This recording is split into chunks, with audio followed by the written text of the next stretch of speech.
দেশের ঘরোয়া ক্রিকেটের সবচেয়ে জমকালো আসর বিপিএল শুরু হতে যাচ্ছে আগামী ২৬শে ডিসেম্বর। নিরাপত্তাজনিত কারণে ঢাকায় জমকালো উদ্বোধনী অনুষ্ঠান বাতিল করা হলেও ক্রিকেট প্রেমীদের হতাশ করেছেন না বাংলাদেশ ক্রিকেট বোর্ড। সিলেট আন্তর্জাতিক ক্রিকেট স্টেডিয়ামে ছোট্ট পরিসরে হলেও আয়োজিত হবে বিপিএলের উদ্বোধনী অনুষ্ঠান।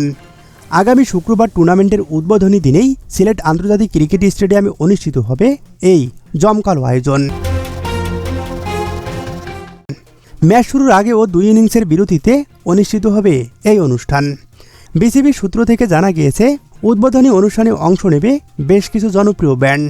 যেহেতু অনুষ্ঠানটি স্বল্প পরিসরে হচ্ছে, তাই মূলত মঞ্চ কাঁপাতে দেখা যাবে নগর বাউল জেমস, ওয়ারফেজ, আর্টসেল, চিরকুট এবং অ্যাভয়েড রাফাকে।